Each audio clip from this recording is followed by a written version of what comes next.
မင်္ဂလာပါဒီနေ့သတင်းကောင်းနှစ်ခုပြောပြမယ်အဲ့ဒါကဘာလဲဆိုရင်ကျွန်တော်တင်ခန်းစာစရင်ကိုင် LCCI level 1 2တင်ခန်းစာပုံစံအသစ်မိတ်ဆက်ခြင်းနဲ့ပြီးလို့ရှိရင်ကျွန်တော်ဒီတင်တန်းကိုဒီစရင်ကိုင်ဘာတာရဲ့နောက်ပိုင်းကျလည်းတခြားဘာတာတွေလည်းထပ်လုပ်ပြီးမှကတင်တန်းကြေးတွေပြန်ရနိုင်တဲ့အခွင့်အရေးပေါ့နော်အဲ့ဒီအကြောင်းအရာကိုပြောပြခြင်းနဲ့ကျွန်တော်ဒီ LCCI ကကိုဗစ်ကနေစပြီးတော့အပြောင်းလဲတွေဖြစ်လာတဲ့ပိုင်ရှင်တွေပြောင်းလဲလာတဲ့အပေါ်မှာစံပွဲကြေးတွေကအရန်ဈေးတက်တဲ့အခါမှာအခုချိန်မှာ LCCI ထက် ACCA ကိုတိုက်ရိုက်ဖြည့်ဆိုတာများတယ်ဒါပေမဲ့ ACCA ကိုဖြည့်ဆိုနိုင်ဖို့အတွက်က LCCI အခြေခံရှိထားမှအဆင်ပြေတာဖြစ်တယ်အဲဒါကြောင့်ဒီ LCCI တင်နန်းတွေကလည်းအခုထက်ထိတက်နေကြတော့မယ်ဖြစ်တယ်အဲကြောင့်ကျွန်တော်တင်နန်းကျောင်းမှာလည်းဒီ COVID တော့အတွင်းမှာ cost တွေကိုပြင်ထားတယ်ပြင်ထားတာကလက်တွေ့လုပ်ငန်းခွင်မှာဓာတ်ရိုက်အသုံးချလို့ရအောင်ဆိုပြီးတော့ပြင်ထားတယ်ဒါပေမဲ့အခုနောက်ထပ်ဒီ2025နှစ်2026ကနေစပြီးတော့ဒီ ACCA ကိုဓာတ်ရိုက်တက်နိုင်ဖို့ကိုလွယ်လွယ်ကူကူနဲ့အောင်မြင်နိုင်ဖို့အတွက်ရည်ရွယ်ပြီးတော့ cost တွေကိုအခုပြန်ပြင်ထားတယ်။ကြောင့်ဘာသာရက်တွေက LCCI level 1 2ရှိမယ်။ level 3ရှိမယ်။ LCCI level 1 2မှာတော့တဘာသာပဲ accounting ပဲဖြစ်တယ်။ level 3မှာဆိုတော့ကျောင်းကနေ accounting တခုတင်မယ်ပြီးရင် cost accounting နဲ့ management accounting တခုတင်မယ်ပြီးရင် computerized accounting တင်မယ် computerized accounting ကဒီလက်တွေ့လုပ်ငန်းခွင်မှာဝင်တဲ့အခါမှာမဖြစ်မနေအရေးကြီးတယ် accounting software ကင်တပ်ဖို့ဖြစ်တယ်ပြီးဒီ accounting နဲ့ cost and management accounting ကကြတော့ ACCA ဆက်တက်မဲ့သူအတွက်ကအခြေခံရပြီးသားဖြစ်မယ်အဲကြောင့် LCCI level 3 PP တာဆိုရင် ACCA part 1ရဲ့80ရာခိုင်နှုန်းစာလောက်ဒါပြီးပြီးသားဖြစ်သွားမယ်တော်တော်များများကဒီ LCCI level 1 2 3မှာတင်ရတာဖြစ်တယ်အခုဒီလောလောဆယ်စတက်လို့ရတဲ့တင်နန်းက LCCI level 1 2ကို0ကနေဒါ part A part B part C ဆိုပြီးတော့3ပိုင်းပြန်ပြီးတော့ခွဲပေးထားတယ်ဘာဖြစ်လို့လဲဆိုတော့ဒီ LCCI level 1 2က accounting အားလုံးရဲ့အခြေခံဖြစ်တဲ့အခါမှာအဲ့ဒီအခြေခံကဟာတွေကတော်တော်လေးလေ့လာရတယ်အကြောင်းဒီအခြေခံတွေကိုကောင်းကောင်းလေးကြည်သွားအောင်ဆိုပြီးတော့အကြောင်း3ပိုင်းပိုင်းထားတယ်ပြီးရင်တချို့လူတွေကကြတော့ဒီ LCCI ကိုဆက်တက်ဖို့မဟုတ်ဘဲနဲ့အခြေခံကိုသိချင်တယ်ကိုယ့်ရဲ့မိသားစုထဲမှာကိုယ့်ရဲ့လက်တွေ့ဘဝမှာ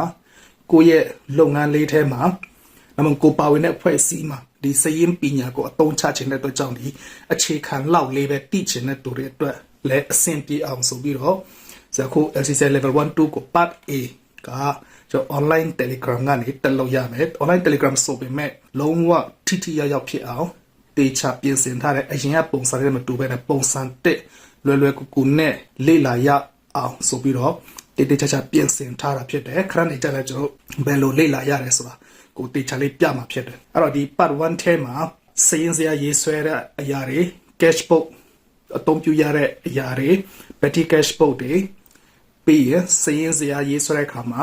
ဘယ်လိုပုံစံနေနဲ့ဘာစင်းစောက်တွေထားရမယ်ဆိုတဲ့အရာလေးတွေပြီးတော့နေ့စဉ်မှတ်တမ်းတွေဘယ်လိုစင်းတွင်းရမယ်ဆိုတဲ့ဒီအခြေခံလေးပဲပါမယ် part A ပြီးသွားလို့ကိုကစင်းနဲ့အတက်မွေးဝင်းကြောင်းလုပ်မယ်ဆိုတဲ့တူတွေတက်ကြတော့သူတို့က part B part C တက်မယ်ဆိုရင် level 1 2ပြီးမယ်ပြီးရင် level 3တော့အဲ့လိုမျိုးနဲ့ဆက်သွားလို့ရမယ် LCCI level 1 2ဒီ part A B C ကကြတော့ပုံမှန်ကြောင်းမှာတက်မယ်ဆိုရင်တော့ကျွန်တော်2လနဲ့ပြီးမှဖြစ်တယ်ဒါပေမဲ့ online telegram group နဲ့ဆိုရင်ဆရာတို့ကဒီ part တစ်ခုကို2လအတွင်းမှာပြီးအောင်စီစဉ်ပေးထားတယ်2လအတွင်းမှာပြီးရမယ်ပေါ့နော်တကယ်လို့မြန်တယ်ဆိုရင် तू က3ပတ်လောက်နဲ့တရက်ကို2နာရီနှုန်းနဲ့တစ်ပတ်9ရက်တည်ရင်3ပတ်အတွင်းမှာပြီးမဲ့ course ဖြစ်တယ်ဒီအခုတင်တန်းရဲ့အစီအစဉ်တစ်ခုဘာလဲဆိုတော့တင်တန်းကြီးတွေပြန်ရနိုင်တယ်ဒါမှမဟုတ်စုပြန်ရနိုင်တယ်ဆိုတော့အစီအစဉ်ဖြစ်တယ်အဲ့ဒါကဘာလဲဆိုရင် chapter တစ်ခုချင်းစီတိုင်းမှာအခန်းဆုံးစစ်ဆေးတဲ့အစမ်းဖြေတာရှိတယ်ပြီးရင်အခုက part A ဆိုတော့ part A တစ်ခုလုံးပြီးတဲ့ချိန်မှာ part A အားလုံးပေါင်းအခန်းဆုံးစစ်ဆေးတဲ့ဟာ chapter and test ရှိတယ်အဲ့ဒါတွေအားလုံးကမဖြစ်မနေဖြေရမယ်အဲ့ဒါအောင်မှ part B တက်လို့ရမယ်ဆိုတော့မျိုးတော့မဟုတ်ဘူးဖြေရင်ရပြီဥပမာအမှတ်0ပဲရအားလုံးကိုဖြေထားတယ်ဆိုရင်နောက် level တစ်ခုကိုဆက်တက်လို့ရတယ်ဒါပေမဲ့အဲ့ဒီအခန်းဖြေတဲ့ဟာဥပမာ9ချိန်ရှိတယ်ဆိုတော့အဲ့ဒီ9ချိန်စလုံးရဲ့အမှတ်တွေအကုန်လုံးကိုပြန်ပြီးတော့ကျွန်တော် average ပြန်ယူမယ်ပေါ့နော် တရားပေါ်မှာခြေခံပြီးတော့ပြန်တွက်လို့ဖြေထားတဲ့မြအားလုံးပေါင်းကအမတ်ပြည့်တမတ်မရောဘူးတရားရခိုင်နှုန်းရရင်သူပေးထားတဲ့တင်နန်းချေပြန်ရမယ်ဥမာမြန်မာပြန်နေအခုပတ် A ဆိုတော့လောလောဆယ်တသိန်းလို့တတ်မှတ်ထားတယ်ဆိုရင်တသိန်းတွင်းလို့ဆိုရင်သူကအမတ်ပြည့်ရဲ့တသိန်းတင်နန်းချေကြောင်းနေပြန်ပေးမယ်ပြီးရင်တကယ်လို့များဥမာ discount short တဲ့ချိန်တွေရှိတယ်ပေါ့နော်90ခိုင်နှုန်း discount တွေ short ပေးလို့အဲ့ဒီချိန်မှာလာတက်တဲ့တူဆိုရင်တင်နန်းချေတူတွင်းတာ9000ဆိုရင် 100% ပြန်လို့ဆိုတော့9000ပြန်ရမယ်ကိုတွင်းတဲ့တင်နန်းချေပေါ့နော်အဲ့ဒီပုံမှာတရားရခိုင်နှုန်းပြည့်ပြန်ရမယ်ပြီးရင်တကယ်လို့အမတ်ပြည့်တရားမရနိုင်ရင်လေ90ကနေ69ကြာဒါကဖြည့်သမျှအားလုံးတွေရဲ့အဖြေပေါ့အရာလက်တွေကိုပြန်ပြီးတော့တရားပုံမှန်ခြေပြန်ခံပြီးတော့ပြန်တွက်မှာ90နဲ့69ကြာဆိုရင်ကျွန်တော်တင်နန်းချေကိုတွင်းထားတဲ့ရဲ့တဝက်ပြန်ရမယ်90ရာခိုင်နှုန်းเนาะတဝက်ပြန်ရမယ်ပြီးရင်နောက်တစ်ခုက85ကနေ90ကြာကိုဖြည့်ထားတဲ့ဟာတွေအားလုံးရဲ့ပေါ်နေ85ကနေ90ကြာရရင်เนาะကျွန်တော်10ရာခိုင်နှုန်းပြန်ပြီးတော့ပေးမယ်ဥမာတသိန်းတွင်းထားရင်တော့1000ပြန်ရမှာပေါ့နော်1000ပြန်ရမယ်ပြင်1000နဲ့နောက်တစ်ခုပါလဲဆိုတော့ TMC ဆိုတော့ Telegram minor cost ဆိုပြီးတော့ Telegram ကနေတခြားဒီ minor cost လေးတွေဆရာလောက်ထားတာရှိတယ်အဲ့ဒီထက်နေတစ်ခုတက်လို့ရမယ်เนาะအဲ့ဒီ minor cost ထဲမှာဘာတွေပါမလဲဆိုရင် advanced use of internet ဒီကိုအစင်းမြင့်အသုံးပြုနည်း cost တစ်ခုပါမယ်ပြီး computer အခြေခံပါမယ်ပြီး customer service ဒီသုံးခုထဲသူကြိုက်တဲ့တစ်ခုရွေးတက်လို့ရမယ်ဒါက90နဲ့85ကြာပေးရင်84ကနေ90ကြာပေါ့တော့ဒါပုံမှန်အဖြစ်တော့အောင်တဲ့အဆင့်ကိုရောက်သွားပြီအနည်းဆုံးဆရာတို့က90ရမှအောင်တာဖြစ်တယ်90နဲ့အထက်ဆိုအောင်တယ်လို့သတ်မှတ်တယ်အကြောင်း90ကနေ84ကြာရတယ်ဆိုရင်တော့ကျွန်တော်တင်နန်းကြေးတော့ပြန်မရဘူးဒါပေမဲ့ Telegram ခုန minor cost တဲ့ကတက်ချင်တာရှင်တပါတာအခမဲ့တက်ခွန်ပေးမှာဖြစ်တယ်ဟောဒါကကျွန်တော်လောလောဆယ်မှာတော့ဒီ LCCI level 1 2ဘာသာရဲ့ cost ကိုအစ်စ်ပြန်ပြင်ထားတဲ့အရာပေါ်မှာပေးမှာဖြစ်တယ်တခြားဘာသာတွေလည်းနောက်ပိုင်းကျန်လာမယ်အခုဘာသာရဲ့တွေကိုပြန်လည်ပြီးတော့လိုအပ်တယ်လို့ပြုပြင်ပြောင်းလဲမှုတွေလုပ်နေတယ်အဓိကကတော့ကျွန်တော်ခက်နဲ့အညီပေါ့နော်ခက်နဲ့အညီလည်းဖြစ်ရမယ်ပြီးရင်တင်ရတာလည်းလွယ်ကူမယ်နားလည်ရလွယ်ကူမယ် LCCI လိုမျိုးဆိုရင် ACCA asset တွေပြီးရင်ဒီနိုင်ငံတကာအမေရိကတို့ဥရောပတို့အဲ့ဒီဖက်တွေရောက်ရင်လည်းဒါကိုတိထားတဲ့ပညာက update ဖြစ်နေအောင်ဆိုပြီးတော့အဲ့လိုမျိုးလေးနဲ့ပြင်ဆင်ထားတဲ့ဘာသာရပ်တွေဖြစ်တယ်အဲ့လိုမျိုးပြင်ထားပြီးသွားတဲ့ချိန်မှာကြာရင်အဲ့ဒီဘာသာရပ်တိုင်းကိုအဲ့ဒီပုံစံနဲ့စုချတဲ့ဟာလည်းပါလာမယ်အခုတော့ဆရာတို့ဒီ LCCI level 1 2ရဲ့ဘာသာရပ်မှာစပြီးတော့စတင်တာဖြစ်တယ်အဲကြောင့်ကိုစူးစမ်းတယ်ကိုထူးချွန်တယ်ဆိုရဲအဲ့ဒီပုံမှာကိုတင်နန်းချေတွေပြန်ရတဲ့ခွင့်ရရှိမယ်โอเคအခု Telegram နဲ့ကဘယ်လိုလေ့လာရမလဲဆိုတာကိုပြောပြမယ်ကျွန်တော်ဒီစုချတာကတော့ဘယ်သူတက်ဖြစ်တယ်ဒီ course ကကျောင်းမှာလည်းလာတက်လို့ရမယ်ပြီးရင် Telegram group online course နဲ့လည်းလာတက်လို့ရမယ်ဆိုတော့နောက်ပိုင်းကျဒီ Telegram mobile နဲ့ website ဒီလည်းရှိလာမယ်အဲ့လိုမျိုးရှိတဲ့ခါကျရင်လည်းဘယ်အနေနဲ့ဒီ course ပေါ်မှာဒါပေမဲ့ course တွေကိုဆိုတော့အခု data လေးပို့လွယ်အောင်ပို့ပြီးတော့စနစ်ကျအောင်ပို့ပြီးတော့အစင်းမြင့်အောင်ဆိုပြီးတော့ပြန်လည်ပြုပြင်ထားတာအဲ့ဒီလိုပြုပြင်ထားတဲ့ဘာသာရပ်ဒီပေါ်မှာဆရာတို့ပြန်ပြီးတော့အကြောင်းကြားပေးမှာဖြစ်တယ်အကြောင်းဘယ်ကနေတက်ကြောင်းပဲတက် online တွေပဲလေ့လာဒီစုပြန်ရတဲ့အရာကဒီတတ်မှတ်ထားတဲ့ဘာသာရပ်ပေါ်မှာခန်းစားခွင့်ရှိမှာဖြစ်တယ် cashback ဆိုတဲ့စုချတဲ့အစီအစဉ်ကကျွန်တော်တတ်မှတ်ချက်တွေတော့ရှိတယ်ပေါ့နော်တတ်မှတ်ချက်တွေရှိတယ်အမတ်ကကိုအစမ်းဖြေတဲ့ဟာတွေအဲ့ဒီဘာသာရပ်ပေါ်မှာအစမ်းဖြေတဲ့ဟာတွေအစမ်းဖြေထားတဲ့ဟာတွေအမတ်တွေအကုန်လုံးပေါင်းပြီးတော့ကျွန်တော်အမတ်ပြည့်တမမမလျှော့ဘူးတရားပြည့်တော့ 100% ပြန်ရမယ်ပြီးရင်69ကနေ90ကျဆိုရင်တင်နန်းကိုတွင်းထားတဲ့တင်နန်းချေတဝက်ပြန်ရမယ်ပြီးရင်90ကနေ85ကျဆိုရင်10ရာခိုင်နှုန်းနဲ့ Telegram minor cost တခုကိုတလို့ရမယ်ပြီးရင်90ကနေ84ကျဆိုတော့ Telegram minor cost တက်ချင်တယ်ဆိုတာ cost တခုတက်ခွင့်ရမယ်အဲ့ဒါကကြတော့သူများတွေကိုလွှဲပြောင်းပေးလို့မရဘူးကိုကတက်ချင်တယ်ဆိုမှရမယ်ပြီးရင်စီကန်ချက်ပေါ့နော်စီကန်ချက်ကကြတော့ဒီ online ကကြတော့ကျွန်တော် Telegram group ကရေရှည်ဖြစ်တယ်ရေရှည်ဆိုတာရတဲ့ပန်က member ဖြစ်နေမှာလေ့လာလို့ရတယ်ရတဲ့ပန် member ဖြစ်ပြီးတော့လေ့လာလို့ရတဲ့အတွက်ကြောင့် ဒီစုချတဲ့အစီအစဉ်အကြတော့ကိုတက်ပြီးတော့တတ်မှတ်ထားတဲ့ကာလရှိတယ်ဥမာဒီ LCC level 1 2 part A ဆိုရင်နလခွင့်ပြုထားတယ်အကြောင်းဒီနလအတွင်းပြီးကိုပြီးရမယ်နော်နလအတွင်းကိုပြီးရမယ်ပြင်ပထမတစ်ချိန်အခုဒီ course ကိုပေါ့နော်အရင်တော့ LCC level 1 2တက်ပြီးတော့မိတ်နေတယ်ပြန်တက်တယ်ဆိုလိုက်ရတယ်ဒါပေမဲ့ဒီအခုဒီအတစ်လောက်ထားတဲ့အရာပေါ်မှာပထမအချိန်တက်တဲ့သူဖြစ်ရမယ်ဒီအတစ်လောက်ထားပြီးတော့ကိုတစ်ချိန်တက်တယ်ဟိုကအမှတ်နေတယ်ပြီးတော့ဒုတိယချိန်ပြန်လောက်ထားအဲ့လိုမျိုးတော့မရဘူးပေါ့နော်ပထမအချိန်ဖြစ်ရမယ်နလအတွင်းပြီးရမယ်ကျောင်းတက်တဲ့သူတော့သူတို့ကျောင်းမှာဆိုတလအတွင်းမှာပြီးမယ်အဲ့ဒီသူတို့ကျောင်းတက်နေတဲ့အတွင်းဖြစ်သွားမယ်အဲ့လိုမျိုးလေးတော့တတ်မှတ်ထားတဲ့အစီကံချက်တွေရှိမယ်အဲ့ဒါကြတော့အချိန်ကလေးပြန်ပြီးတော့ပြောပြမယ်အခုဒီ Telegram ကဘယ်လိုလေ့လာရမလဲ Telegram နဲ့ဘယ်လောက်ထိရိုးရှင်းပြီးတော့လွယ်ကူလဲဆိုတဲ့ဟာလေးကိုပြောပြမှာဖြစ်တယ် Telegram ကတော့ကိုမ Telegram account ဖွင့်ပြီးသွားပြီဆိုရင်ကျောင်းကိုဆက်သွယ်မယ်ဆိုရင်ကျောင်းကနေအဲ့ဒီ group ထဲကိုထည့်ပေးသွားမှာအဲ့ဒီ group ထဲရောက်သွားပြီဆိုရင်ကိုအဲ့ဒီ course ထဲကိုရောက်တော့မယ် course ကဘယ်လိုလေ့လာရမလဲဆိုတဲ့ဟာကိုကျွန်တော်ဒီ computer လေးနဲ့ပြပေးမယ်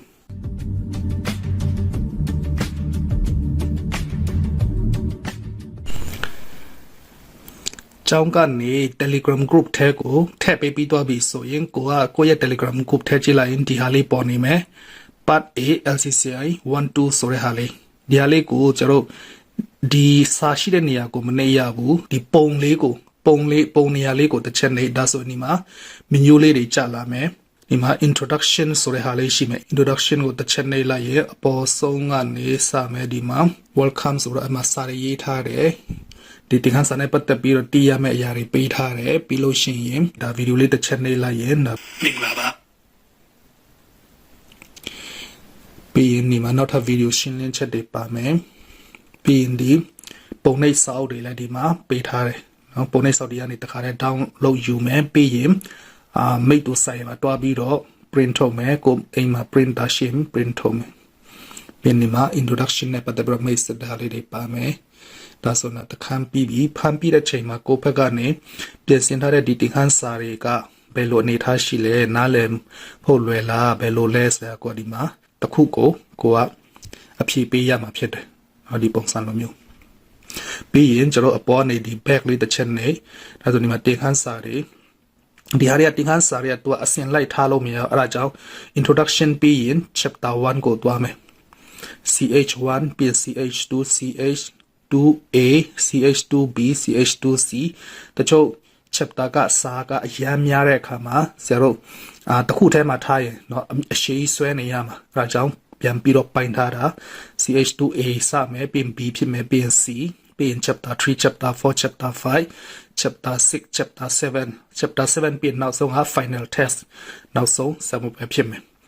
chapter ရဲ့တခုပြီးတဲ့အခါမှာဥမာဒီ chapter 3 cash book ဆိုရင်ဒီ cash book အစဒီမှာပေးထားတယ်တကယ်လို့ကိုကဒီ chapter 3 cash book ထဲရောက်နေတယ်ဒါပေမဲ့ကိုကဒီ chapter 2ရဲ့ C သူ့ရဲ့အရင်အခန်းကိုမပြီးသေးဘူးဆိုရင်ညီကနေပြန်ပြီးတော့နှိပ်ပြီးတော့ပြန်တွားလို့ရမယ်အမှရှင်းလင်းချက်ပါတယ်နောက်စာမျက်နှာ20ကိုကြည့်ပြီးတော့ဒီဗီဒီယိုကိုနားထောင်မယ်ပြင်ဒီတင်ကြတဲ့ပတ်သက်ပြီးတော့အခုနားထောင်ထားတဲ့အရာပေါ်မှာကိုယ့်ဘက်ကနေဘယ်လိုဖြစ်လဲဒီမှာမေးခွန်းလေးတွေကိုတစ်ခုဖြေပေးမယ်ဒီမှာအစမေးခွန်းလေးတွေတစ်ခါတည်းပေးထားတယ်အဲ့ဒါလေးတွေတန်းပြီးတော့ဖြေလို့ရတယ်ပြင်ဒီမှာနောက်ထပ်တင်ခန်းစာရှင်းလင်းချက်တွေဗီဒီယိုဖိုင်နဲ့ပေးထားမယ်ပြင်ဒီဗီဒီယိုဖိုင်နဲ့ထောင်ပြီးသွားရင်ကိုယ့်ဘက်ကနေဘယ်လိုဖြစ်လဲဆိုတဲ့အရာတွေမပြန်ဖြေပေးမယ်နောက်ဗီဒီယိုရှင်းလင်းချက်တွေဖြစ်တယ်ဒီထဲမှာဘာတွေလိုမဲဆိုတာတွေအကုန်လုံးလည်းပေးထားပြီးသားဖြစ်တယ်လိုအပ်တဲ့စာရွက်စာတမ်းတွေအသုံးဆောင်တွေတခါတည်းပေးထားပြီးသားဒီမှာဒီပုံစံလေးနဲ့ဒါကအစင်လိုက်သွားပြီးတော့လေ့လာရုံပဲပြီးရင်တပုတ်စာတင်ခါစာအားလုံးကအဖြေတွေကဒီမှာပေးထားပြီးသားဖြစ်တယ်ဒီအဖြေတွေကိုနှိပ်လိုက်ရင်ကိုတွက်ထားတဲ့ဟာတွေနဲ့ကြိုက်မကြိုက်ဒါမှမဟုတ်ရင်အဖြေတွေကြည့်ချင်တယ်ဆိုတာလေးနှိပ်လိုက်ရင်ရပြီဒီပုံစံလိုမျိုးနဲ့တေချာချာနဲ့စနစ်တကျနဲ့လုပ်ပေးထားတာဖြစ်တယ်စာကြည့်ရမယ့်နည်းလမ်းတရားစာဒီမှာပေးထားတယ်ပြီးရင်နောက်ဆုံးဒီမှာchapter 3 cashbook chapter and test ဖြေရဆိုပြီးတော့ဒီ chapter တစ်ခုချင်းပြီးတိုင်းမှာအစမ်းဖြေဖို့ရှိတယ်အဲ့ဒါလေးကိုနှိပ်ပေးရမယ်နောက်ကိုနှိပ်လိုက်ရင်အစမ်းဖြေမဲ့ဟာတွေဒီမှာပေါ်လာမယ် email လေးစာရေးမယ်ကိုယ့်ရဲ့ email တော့မရှိလို့မရဘူး gmail ပေါ့နော်တခုခုရမယ်ဒါဆိုအဲ့ဒီထဲမှာကိုယ့်ရဲ့ရလဒ်တွေရောက်လာမယ်ပြီးရင် full name နာမည်အရင်ထည့်မယ်ပြီး student number တင်တန်းကျောင်းအပ်တာနဲ့ဆရာတို့ကျောင်းကနေထုတ်ပေးတဲ့ student number ဖြစ်တဲ့အဲ့ဒါရေးမယ်ပြီးရင် trainer ကိုဘယ်သူကတင်ပေးလဲကျောင်းတက်တဲ့သူဆိုရင်ကိုယ့်ရဲ့ကျောင်းဆရာဒါမှမဟုတ်ဆရာမနာမည်ရေးပေးရမယ်online နေတဲ့နော် online လို့ပဲရေးမယ်ပြီးရင်မေးခွန်းတွေကိုလိုက်ဖြေမယ်တော့ multiple choice အဖြေမှန်တစ်ခုကိုရွေးလိုက်ရုံပဲဖြစ်တယ်အားလုံးဖြည့်ပြီးတော့ပြီဆိုရင်ဆိုတော့ submit ကိုနှိပ်လိုက်တာနဲ့ချက်ချင်းဒီကိုယ့်ရဲ့ဒီနေရာလေးမှာပဲကိုယ့်ရဲ့ရမှတ်တွေပေါ်မယ်ဘယ် number ရလဲဆိုရင်ပြလာမှာဖြစ်တယ်အဲ့ဒါကိုက screenshot လေးနဲ့တင်ထားလိုက်မပြောက်အောင်ဒါမှမဟုတ်တချို့တွေက email ထဲမရောက်ဘူးဆိုလဲကိုကဘယ်နှမရလဲဆိုတော့တီးဖို့ပြီးအဲ့ဒီမှာချက်ချင်းအဖြေမှန်တာတွေဘယ်လောက်ဆိုတာတွေပါတစ်ခါတန်းပေါ်မှာအဲ့ဒါကို screenshot နဲ့ယူလိုက်လို့ရတယ်အဲ့တော့ဒီလိုမျိုးလေးပေးထားတာဖြစ်တယ်ဒါပေမဲ့ဖြစ်နိုင်တယ်ဆိုဒီ Telegram online တင်နန်းတွေကကြတော့ဖြစ်နိုင်ရင်ဒီလိုမျိုးကွန်ပျူတာလေးနဲ့လုပ်ရင်ဆရာတို့ပို့ပြီးတော့သဘောကျတယ်ကွန်ပျူတာမဟုတ်ရင်လည်း tablet ရှိရင် tablet နဲ့ဝင်သုံးတာပို့ပြီးတော့အဆင်ပြေတယ်ဆရာတို့ဒီမှာဒီဟာလေးပေါ့နော် LC part A LCCI 1 2ဆိုတာလေးကိုဒီဟာလေးကိုတစ်ချက်နဲ့ဒီမှာ menu လေးတွေနဲ့အခန်းတစ်ခန်းချင်းစီပါလာမယ်မှာ chapter 1ဆိုရင်ဒီ chapter 1နဲ့ပတ်သက်တဲ့ဟာတွေဒီမှာအကုန်လုံးပေးထားတယ်အောက်ဆုံးထိပြီးသွားပြီဆိုရင်တော့ကျွန်တော်တို့ကဒါ chapter 2တွားချင်တယ်ဆိုရင်ဒီကနေလည်းတွားလိုက်လို့ရတယ်ဒီအောက်မှာ chapter 2နောက်တစ်ခန်းဆိုတဲ့ဟာလေးအဲ့ဒါလေးတစ်ချက်နှိပ်လိုက်ရင်ဒါ chapter 2ထဲကိုတန်းရောက်သွားမယ်เนาะဒါက chapter 2 ထဲရောက်သွားပြီ chapter 2ထဲမှာတကယ်လို့ကိုကဒီ chapter 2ရောက်နေတယ်ကို chapter 1ကိုမလေ့လာရသေးဘူးဆိုတော့ဒီမှာ chapter 1အရင်အခန်းကဟာကိုလေ့လာပါလို့ရေးထားတယ်အကြောင်းတရားကိုတစ်ချက်ပြန်လေ့လာရင် chapter 1ထဲပြန်ရောက်သွားမယ်အဲ့တော့ဒီ video ရှင်းလင်းချက်တွေသင်ခန်းစာတွေဆိုရင်သူကမျိုးမြင်ကွင်းကြဲကြဲနဲ့မြင်နိုင်တယ်ဆိုပို့ပြီးတော့အဆင်ပြေတယ်အဲ့ဒါကြောင့် tablet မဟုတ်ရင်ဖုန်းနဲ့ယူတာပို့ပြီးတော့အဆင်ပြေတာဖြစ်တယ်။ကြောင့်ဒီဈေးသက်တာတဲ့ tablet တွေပေါ့နော်ဒီသင်ခန်းစာလေ့လာဖို့အတွက်ဒါမှစာတွေဖတ်ဖို့စာအုပ်တွေအတွက်ဆိုတော့ဘာလို့သင်ခန်းစာတွေဒီလိုမျိုးတွေကစာတွေကစလုံးတွေကတေးသွားမယ်ဇာတ်ကွက်တွေရှိတွေဆိုဒါဖုန်းလေးနဲ့ဆိုတော့နည်းနည်းတေးနေမှာပေါ့နော်။အဲ့ဒါကြောင့်ကွန်ပျူတာမဟုတ်ရင် tablet နဲ့ဆိုတော့ကြောင့်လည်းကွန်ပျူတာတွေဘာတွေမတုံးတတ်သေးဘူးဆိုတော့ tablet ရှိရင် tablet ဝယ်ထားပို့ပြီးတော့ကောင်းတယ်လို့တော့ဆရာတို့အကြံပေးချင်ပါဆိုတော့ကွန်ပျူတာကြတော့မတုံးတတ်ဘူးအထူးသဖြင့်ဒီ main ကလေးတွေဒါမှမဟုတ်ဒီ software အကြောင်းတွေနားမလည်ဘူးဆိုရင်သူက virus တော့ဘာတော့ဖြစ်ဒါမှမဟုတ် hacker တော့ဘာတော့သူကလွယ်တယ်ပေါ့နော် online တုံးတဲ့အခါမှာတခုခုပြတ်သွားတာပျောက်သွားတာတွေရှိနိုင်တယ်ဒါပေမဲ့ tablet နဲ့ဆိုရင်တော့ဒါဖုန်းနဲ့အတူတူပဲမလို့သူကကွန်ပျူတာလောက် hack ရတာဘာညာတိတ်မရှိဘူးအဆင်ပြေတယ်ဒါဒီပုံစံလေးဖြစ်တယ်ဒီမှာစစ်တမ်းကောက်တာဒါမှမဟုတ်ကိုတွက်ထားတဲ့အပေါ်မှာဒီမှာဆိုကိုတွက်ထားတဲ့အဖြေပေါ်မှာဘယ်လောက်ထိအားလုံးနားလည်လားမလဲဘူးလားဆိုတာဒီကိုကဒီမှာမှတ်ချက်ပေးလို့ရတယ်အကြံပေးလို့ရတယ်ဒီမှာအခုအစမ်းဖြေတဲ့ဟာတွေဆိုရင်ဒီအစမ်းဖြေဖို့ test ကိုနှိပ်ပေးလိုက်ရင်ဒါ open ဆိုပြီးတော့နှိပ်ပေးမယ်ဒါဆိုရင်အစမ်းဖြေဖို့ရောက်လာမယ် multiple choice လေးခုထဲတစ်ခုကိုရွေးမယ်အဖြေမှန်ပြီး submit လုပ်တာနဲ့ဒီနေရာလေးမှာတဲ့ကိုယ်ဘယ်နှမရလဲဆိုတော့ကိုယ့်ရဲ့ဖုန်းပေါ်မှာအဲ့ဒီဖြေထားတဲ့ပေါ်မှာချက်ချင်းပေါ်လာမယ်အဲ့ဒါလေးကို screenshot ယူပြီးတော့မှတ်ထားပေးမယ်ပြီးရင်ကိုယ့်ရဲ့ရမှတ်လေးတွေကိုဒီမှာအစမ်းဖြေရမှတ်လေးပြောပေးပါအောင်ဆိုတဲ့နေရာမှာကိုယ်ဘယ်နှမရလဲဆိုတာလေးကိုပြောပြမယ်ပြီးရင်နေတာ7ရက်နောက်မှာ final test ဆိုတာလေးရှိတယ်အဲ့ဒီ final test ကကြတော့နောက်ဆုံးဘာမှဒီမှာတော့တင်ခန်းစာမရှိတော့အစမ်းဖြေဖို့ဖြစ်တယ်ဒီအစမ်းဖြေဖို့ကဒီ test ကိုနှိပ်ပြီးတော့ဖြေတဲ့အခါမှာတကယ်လို့ကိုကစုစုပေါင်းအဖြေရဲ့တဝက်ကျော်90ရာခိုင်နှုန်းနဲ့အထက်ရရင် certificate ကကိုယ့်ရဲ့ email ထဲကိုရောက်လာမှာဖြစ်တယ်တကယ်လို့များကိုယ့်ရဲ့ email ထဲကိုမရောက်လာဘူးဆိုရင်အကြောင်းကိုချက်ချင်းအကြောင်းကြားနာမည်ရဲ့ဖြေတဲ့နေ့ရဲ့ကိုဖြေဆိုတဲ့ level ရဲ့ကိုအကြောင်းကြားပေးမယ်ဆိုရင်ဆရာတို့ကြောင်းကနေတစ်ချက်ပြန်ကြည့်ပြီးတော့ဘာတခုခုချွတ်ယွင်းမှုရှိလဲဆိုတော့ကြည့်မယ်အဆင်ပြေလို့ရှင်ပြန်ပို့ပေးမယ်ဒီตัวနဲ့သူဆက်ကနေပို့တာအဆင်မပြေရင်ဆရာတို့ကြောင်းကနေလုတ်ပြီးတော့ပြန်ပုတ်ပေးသွားမှာဖြစ်တယ်ဒါကြောင့်ဒီမှာ Telegram group ဆိုပေမဲ့ပြည့်ပြည့်စုံစုံလေးနဲ့တင်ခန်းစာအကုန်လုံးကိုဗီဒီယိုနဲ့ရှင်းလင်းပေးထားတယ်ပြီးရင်တို့ဒီမှာ LCC level 1 2 group လည်းလုတ်ပေးထားတာဖြစ်တယ်အဲ့ဒီ level 1 2 group မှာဒီမှာမေးချင်တာမေးလို့ရတယ်ပြောလို့ရမယ်ပြီးရင်ဒီမှာတင်နန်းနဲ့ပတ်သက်တဲ့တုံးပြုတ်ဖို့လိုအပ်တဲ့တစားပလာတွေတင်နန်းကြောင်းနဲ့ပတ်သက်တဲ့တမိုင်းတွေနောက်တင်ခန်းစာနဲ့ပတ်သက်တဲ့ဟာတွေဆိုပြီးတော့ဒီမှာဆရာတို့ဒီ group တစ်ခုရှိတယ်အဲ့ဒီ group ထဲကိုလက်ထည့်မှာဆိုတော့ group ကနှစ်ခုထဲဝင်ရမယ်တစ်ခုကတော့မေးချင်တာမေးလို့ရမယ်ဟာတစ်ခုကကြတော့တင်ခန်းစာလေ့လာဖို့ဖြစ်မယ်နော်ဒီလိုမျိုးပုံစံဖြစ်တယ်ပပဖြစ်တယ်ကိုယ့်ဘက်ကနေတကယ်စာလိုချင်တဲ့ပညာလိုချင်တဲ့ရည်ရွယ်ချက်နဲ့ရှိမယ်ဆိုရင် online internet အဆင်ပြေတယ်ဆိုရင်ကိုရှိတဲ့နေရာဘယ်နေရာမှာဆိုတက်လို့ရတဲ့ဘာသာရပ်ဖြစ်တယ်ဆိုတာပြောပြချင်တယ်